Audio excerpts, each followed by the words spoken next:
nasty home minister, the naughty home minister.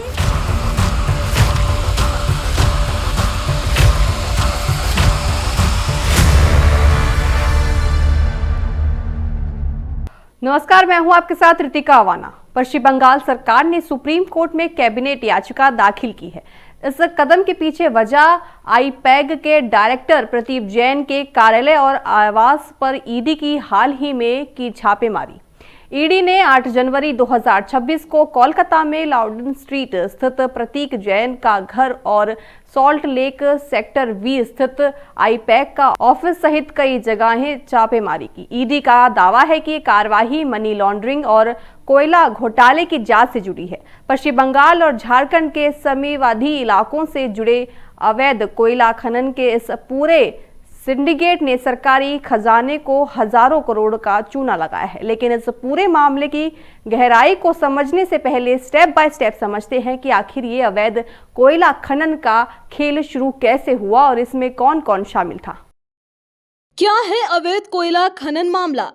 ECL के lease वाले इलाकों से कोयले की अवैध खुदाई, सरकारी खदानों से कोयला चोरी कर उसे निजी बाजारों और कंपनियों में बेचना।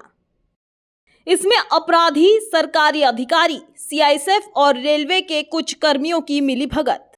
मास्टरमाइंड और उसका साम्राज्य। अनूप माझी उर्फ लाला इस पूरे घोटाले का मास्टरमाइंड। 2000 से 2015 के बीच 16 एफआईआर दर्ज, लेकिन सरूक के कारण कार्रवाई नहीं हुई। चोरी के कोयले का हिसाब रखने के लिए बाकायदा अकाउंटेंट और कर्मचारी रखे गए थे। करोड़ों की हेराफेरी ईडी की जांच। 2742.32 करोड़ से अधिक के कोयले की हेराफेरी का खुलासा। गुरुपदा माझी ने 89 करोड़ और जयदेव मंडल ने 58 करोड़ की क्राइम मनी इधर उधर की। 46 ठिकानों पर छापेमारी और अवैध की कमाई का कच्चा चिट्ठा जब्त। तो जैसा कि आपने देखा, ये केवल कोयले की चोरी नहीं थी बल्कि एक सुनियोजित आर्थिक अपराध था। 2020 में सीबीआई द्वारा केस दर्ज करने के बाद जब ईडी ने पीएमएलए के तहत जांच शुरू की तो परतें खुलती गई। अनूप माझी ने कोयले के इस काले कारोबार से जो क्राइम मनी कमाई उसे कई सेल कंपनियों और सहयोगियों के जरिए सफेद करने की कोशिश की गई। कोयले घोटाले की जांच में उस वक्त नया मोड़ आ गया जब रेड के दौरान खुद मुख्यमंत्री ममता बनर्जी मौके पर पहुंच गई। मुख्यमंत्री ने आरोप लगाया कि ईडी उनकी पार्टी टीएमसी के गोपनीय दस्तावेज और 2026 के चुनाव की रणनीति जब्त करने की कोशिश कर रही है। खबर है कि इस हंगामे के बीच मुख्यमंत्री कुछ दस्तावेज और इलेक्ट्रिक डिवाइस अपने साथ ले गई। जब ये पूरा टकराव कलकत्ता हाईकोर्ट से होते हुए सुप्रीम कोर्ट की दहलीज तक पहुंच गया, आइए समझते हैं इस कानून की लड़ाई को। कलकत्ता हाईकोर्ट में क्या हुआ? मुख्यमंत्री ममता बनर्जी के खिलाफ एफआईआर की गई दर्ज। छापेमारी को 2026 चुनाव में हस्तक्षेप की साजिश बताया। सिंगल बेंच और फिर एक्टिंग चीफ जस्टिस ने 14 जनवरी से पहले सुनवाई से किया इनकार। सुप्रीम कोर्ट में कैबिनेट की चाल। हाई कोर्ट से राहत न मिलने पर ईडी अब सुप्रीम कोर्ट जा सकती है। बंगाल सरकार ने पहले ही कैबिनेट याचिका दाखिल की। कोर्ट कोई भी आदेश देने से पहले राज्य सरकार का पक्ष जरूर सुने। इस पूरे मामले ने अब कानूनी भूल भुलैया का रूप ले लिया है। आपको बता दें कि ये विवाद पहले कलकत्ता हाईकोर्ट पहुंचा था, जहां ईडी ने मुख्यमंत्री ममता बनर्जी के खिलाफ एफआईआर दर्ज करने की मांग की थी। वहीं टीएमसी ने भी मोर्चा खोलते हुए छापेमारी के वैधता पर भी सवाल खड़े किए थे और इसे 2026 के विधानसभा चुनावों को प्रभावित करने की एक सोची समझी साजिश करार दिया था। फिलहाल हाईकोर्ट से किसी भी पक्ष को तत्काल राहत नहीं मिली है। पहले सिंगल बेंच और फिर कार्यवाहक मुख्य न्यायाधीश ने भी इस मामले पर 14 जनवरी से पहले सुनवाई करने से इनकार कर दिया है। इसी देरी को देखते हुए अब ये प्रबल संभावना जताई जा रही है कि ईडी जल्द ही सुप्रीम कोर्ट का दरवाजा खटखटा सकती है। इस पूरे घटनाक्रम पर ममता बनर्जी ने क्या कहा, आइए समझते हैं।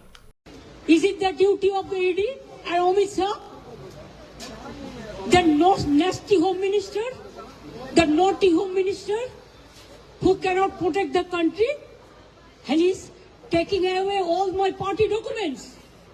If I raid the BJP party office, what will be? What will be the result? They didn't have any guards. One side the SIR case, they are deleting all the names of the Bengal people. More than 2 crore people, 1.5 crore people are being called, 54 lakhs are being deleted without any asking their details. They are using WhatsApp only. And because of election, they are collecting all my information of my party.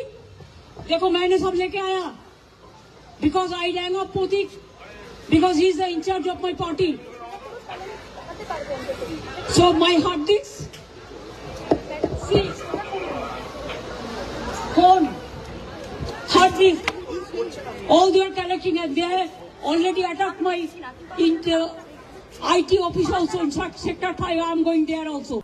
Mamata Banerjee के इन आरोपों पर अब BJP ने भी कड़ा पलटवार किया है। बीजेपी नेताओं ने मुख्यमंत्री को आड़े हाथों लेते हुए कहा कि चारों ओर सीना जोरी एक साथ नहीं चल सकती। बीजेपी का कहना है कि अगर मुख्यमंत्री पाक साफ है तो इन्हें जांच एजेंसी के काम में बाधा डालने और दस्तावेज अपने हाथ ले जाने की क्या जरूरत थी। बीजेपी का ममता पर पलटवार, जांच में बाधा डालना, असंवैधानिक मुख्यमंत्री खुद को कानून से ऊपर ना समझे। अगर भ्रष्टाचार नहीं हुआ तो फाइलों और डिवाइसेस को कब्जे में लेने का डर क्यों? चुनावी रणनीति के नाम पर कोयला घोटालों के सबूतों को बचाने की कोशिश हो रही। पश्चिम बंगाल में प्रशासनिक अराजकता चरम पर, कोर्ट को इस पर सख्त संज्ञान लेना चाहिए। ईडी की कार्रवाई में जबरन घुसकर किसी विशेष अपने को बचाने हेतु छीना झपटी करने से ममता बनर्जी का भ्रष्टाचार का तिलिस्म, उनका भ्रष्टाचार का साम्राज्य पूरी तरह से एक्सपोज हो चुका, पूरी तरह से एक्सपोज हो चुका।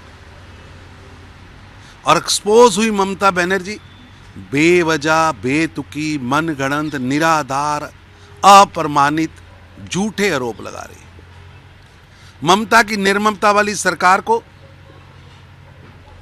सरकार अपने भ्रष्टाचार में डूबे हुए अपनों को बचाने के लिए एक्सपोज हो चुकी है। अब कोई नाटक चलने वाला नहीं है। जांच एजेंसियां निष्पक्ष और स्वतंत्र तरीके से अपना कार्य कर रही और ममता सरकार जांच एजेंसियों के लिए कार्य में बाधा बनकर जांच एजेंसियों पर हमले कर रही है। ये बौखलाहट है और बंगाल की जनता तय कर चुकी है बाय बाय ममता बनर्जी। अरे ईडी फाइल और ये फोन, ये सब बहुत दूर की बात होगी भाई। मुख्यमंत्री जांच नहीं करने दे रही है, 2500 पुलिस वालों के साथ ईडी को मारने आ गई। कहाँ फाइल जांच चाहिए? वो कानून व्यवस्था की बात कहाँ कर रहे हैं आप? ये अभूतपूर्व स्थिति है। मैं कह रहा हूँ सुप्रीम कोर्ट को संज्ञान लेना चाहिए। अब सारा मामला कोर्ट के पाले में है। सूत्रों के मुताबिक ईडी फिलहाल फूंक फूंक कर कदम रख रही है और अपनी अगली कानूनी चाल चलने से पहले हर पहलू को गहराई से जांच रही है। वहीं पश्चिम बंगाल की सरकार ने भी सुप्रीम कोर्ट में कैबिनेट दाखिल कर अपनी तैयारी पूरी कर ली। ममता सरकार का साफ कहना है कि उनका पक्ष सुने बिना कोई भी फैसला ना सुनाए जाए। टीएमसी कदम से जताना चाहती है कि वह इस पूरी कार्यवाही को राजनीति से प्रेरित मानती है और इसके खिलाफ डटकर लड़ेगी। कुल मिलाकर ये लड़ाई अब सिर्फ एक घोटाले की जांच पर नहीं रही, बल्कि केंद्र और राज्य के बीच की एक बड़ी जंग बन चुकी है।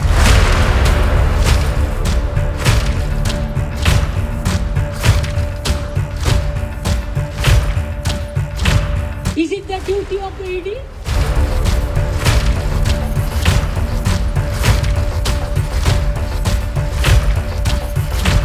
The nasty Home Minister, the naughty Home Minister,